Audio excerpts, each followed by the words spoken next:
Biografía completa de Iván Albuerne. Graduado de nivel medio superior de la enseñanza técnico-profesional de la música. En uno de los países de mayor riqueza musical del mundo. Estudió en la prestigiosa Escuela de Música Félix Varela, de La Habana, Cuba, y en el Conservatorio Guillermo Tomás, recibiendo formación especializada en materias como apreciación de la historia de las artes, computación aplicada a la producción musical, apreciación literaria, formación profesional, teoría y solfeo, apreciación e historia de la música.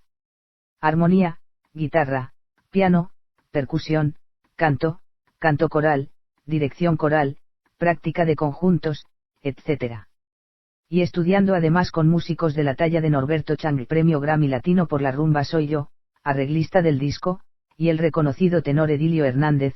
quien estudió en la mundialmente reconocida a la Scala de Milán, junto a Luciano Pavarotti, por destacar solo dos prestigiosos e importantes maestros, de los cuales ha recibido formación.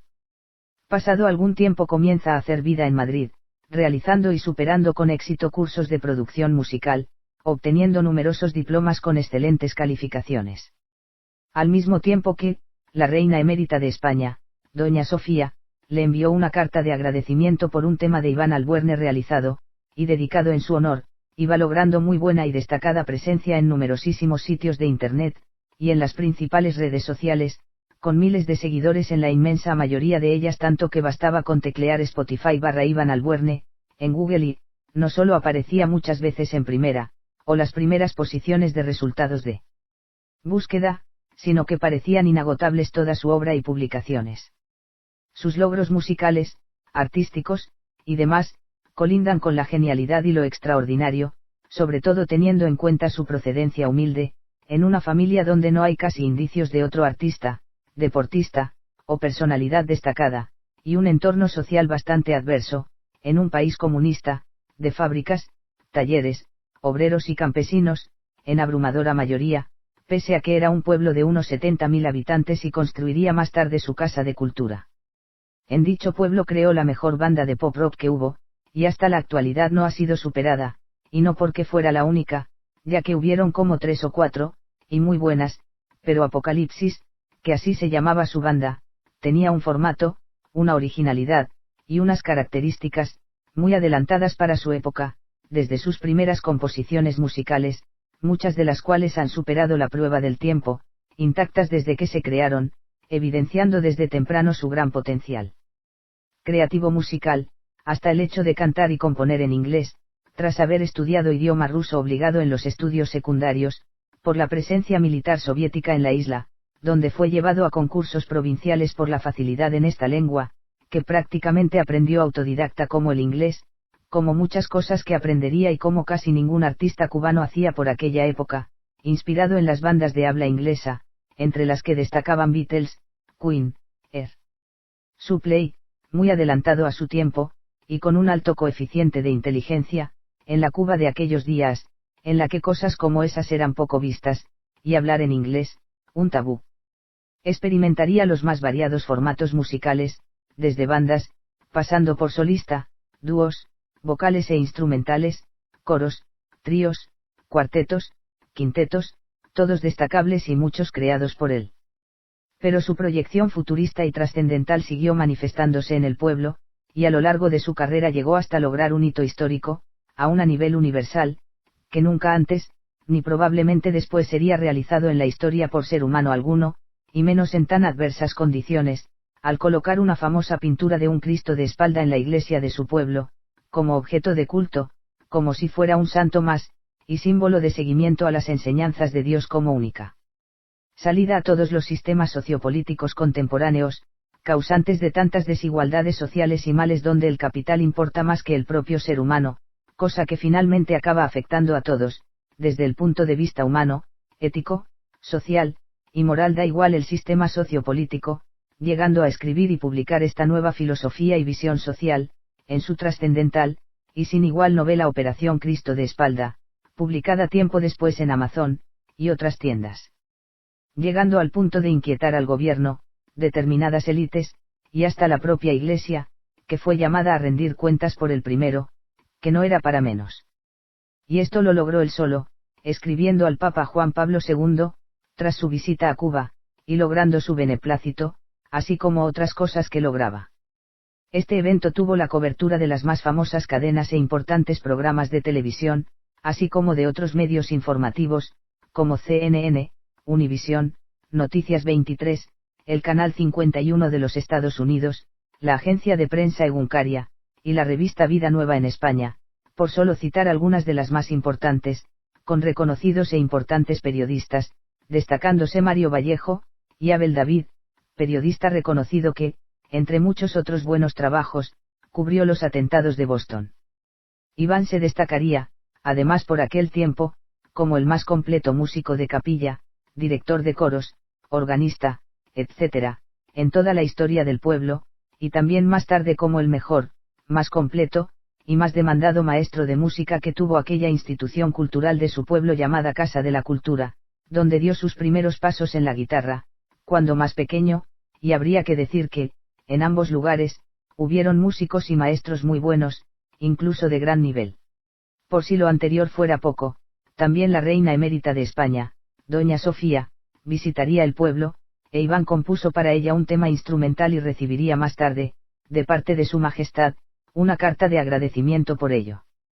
Tuvo además, Iván, una contrata como maestro de música para niños con discapacidad intelectual, y logró hacerles una agrupación que hasta obtuvo premios a nivel provincial, sustituyendo el método europeo Asimil, por su propio método, en este tipo de enseñanza, que mentalmente llevaba. También obtuvo primer lugar en cuanto concurso artístico participó, y fue campeón municipal de ajedrez, quedando invicto en el torneo aunque el maestro no lo quiso llevar a la fase superior por considerar que faltaba a clases y no era tan estudioso del ajedrez. Barbaridades del maestro, de la vida, o de Cuba, en esos tiempos. A raíz del proyecto Cristo de Espalda, con el famoso y laureado pintor y empresario norteamericano Tomás Fundora, comienza a expandir su quehacer, y sus logros, no solo fuera de su pueblo, sino en la capital cubana, Estados Unidos, y más tarde España, y el resto del mundo, tomando la delantera al mediático Pastor Lucio Soulke, y Pastores por la Paz, en la ayuda humanitaria a Cuba, a través del proyecto Cristo de Espalda, llegando a expandir su música por casi todo el globo terráqueo, y logrando una presencia en toda la red de Internet, solo comparable a artistas famosos y personalidades, al tener perfiles bien elaborados, con miles de seguidores, en las más importantes y variopintas redes sociales, de forma abrumadora. Fue Iván Albuerne quien dio a conocer en Cuba el vídeo de La Flaca, y El Lado Oscuro, del grupo español Jarabe de Palo, a través del programa Colorama, de la televisión cubana. Las primeras grabaciones oficiales de sus temas las realizó en el estudio del Arzobispado de La Habana, y a estas le siguieron las realizadas en los antaños famosos estudios musicales de Galeano, la EGREM, empresa de grabaciones y ediciones musicales de Cuba, como parte de un contrato editorial entre la editora cubana Andante y la SGAE, llegando a formar parte de ambas sociedades autorales, y poco después, del Archivo Iberoamericano de la Música, y también firmando contratos en España con plataformas digitales como Portal Latino. Sus presentaciones irían encreciendo por la capital cubana, tanto en el ámbito de la música sacra, como la llamada música profana, popular, etc. Más tarde también incursionaría en la música instrumental, y de corte más clásico.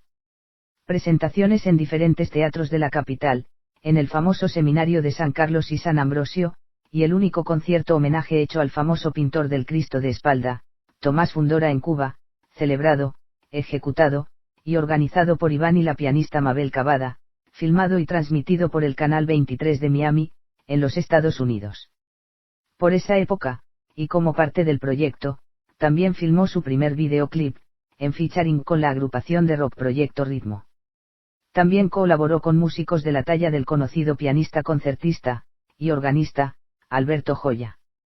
Más tarde, en el año 2007, llegaría a formar parte como guitarrista, de la que fue, sin dudas, la mejor agrupación de música dance en Cuba, nombrada Eurohabana, ya otra generación musical, nuevamente muy adelantada a su tiempo en la isla, y aún al nivel del extranjero, cantando y componiendo también en inglés.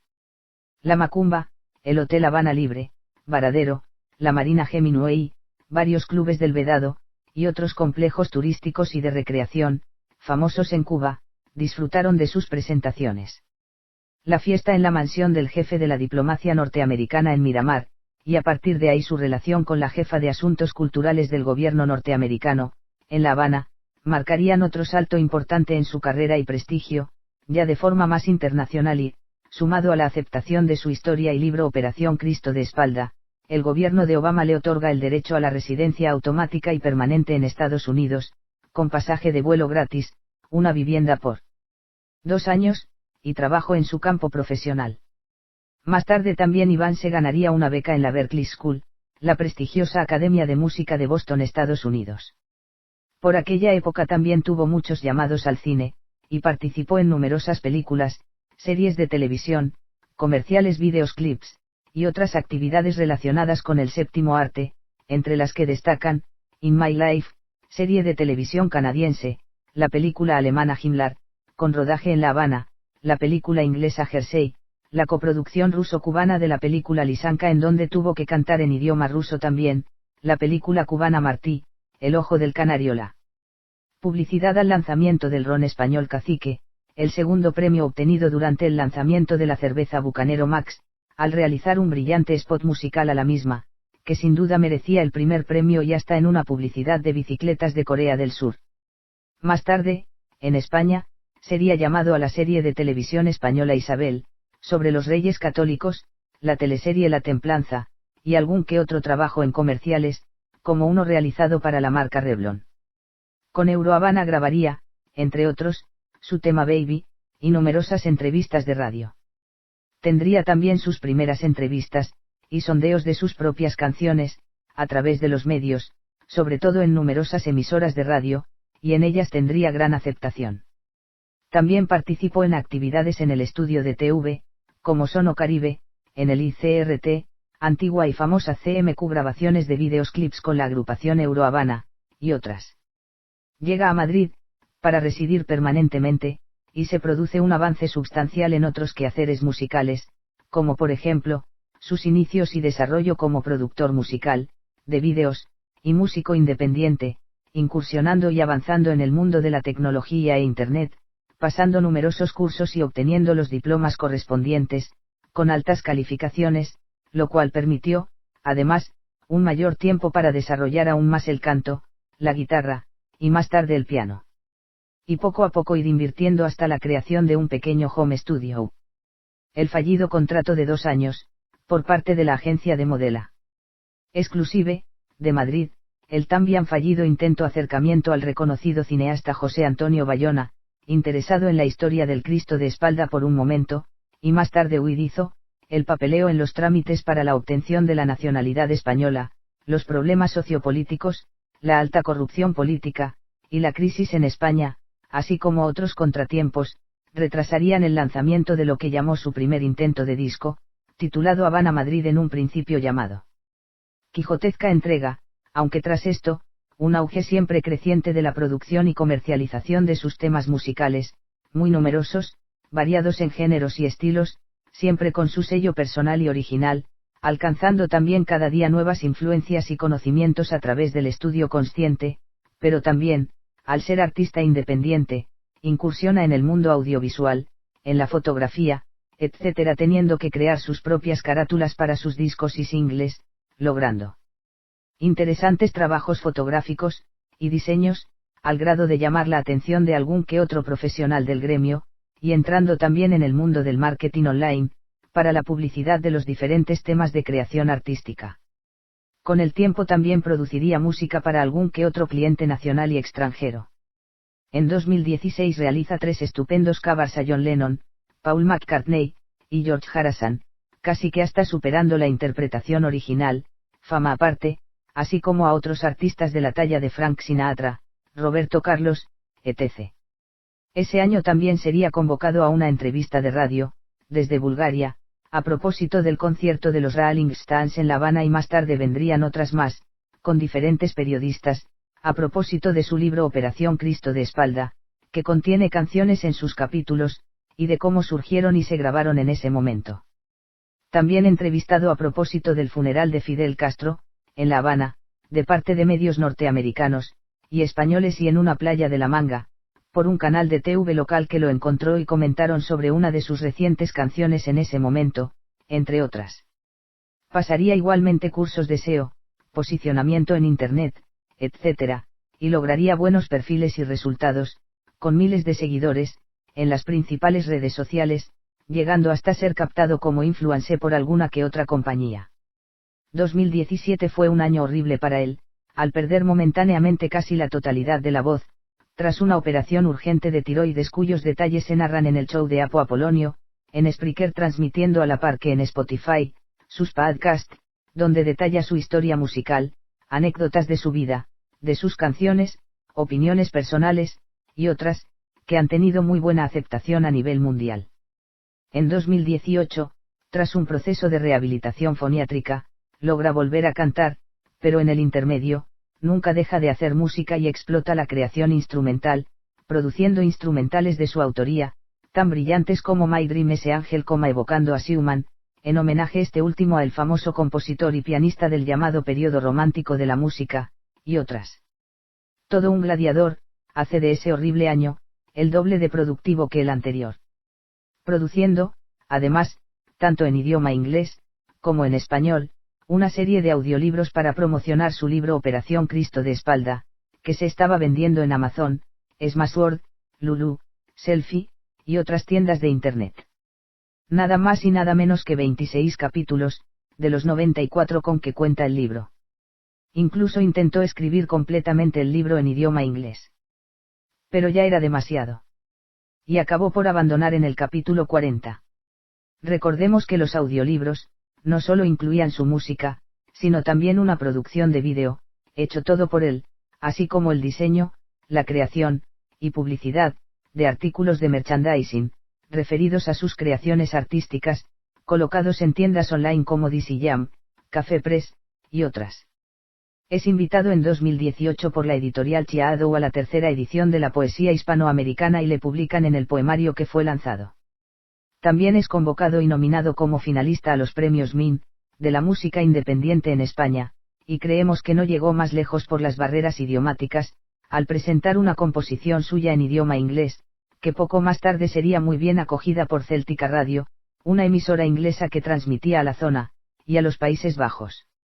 Ese mismo año también viajaría a Cuba y realizaría una serie de trabajos y grabaciones de algunos temas suyos, con conocidos intérpretes, músicos, y productores de la isla, además de recibir un estímulo y cobrar un buen dinero en conceptos de derechos de autor. Casi que a finales de 2019 es invitado a una modesta gira, por parte del territorio norteamericano y, en medio de la tramitación en 2020, llega el COVID, y con ello la suspensión de la gira, el confinamiento, el cierre de lugares donde poder presentarse. En fin. Afortunadamente es compensado con una apreciada ayuda monetaria por la suspensión de la gira, por parte de la organización Music Cares, en Estados Unidos, y casi a finales de ese mismo 2020 es descubierto por el señor Carlos Uceda, e invitado personal y muy amablemente a formar parte de su proyecto en la plataforma Scenicus, dirigida principalmente, a ayudar a los artistas a vender su espectáculo, para la cual elabora un pequeño concierto en forma de material audiovisual, en la modalidad de video on demand, con una selección de su repertorio y, a través de la señora Carolina Aparicio, amable persona del equipo de Scenicus, ingresa también como embajador de la plataforma, y sigue además tratando de promocionar su historia, su libro, su música, y sus obras artísticas, no solo en la plataforma, sino en la ciudad de Miami, y otros sitios de Estados Unidos, La Habana, Madrid, y el mundo.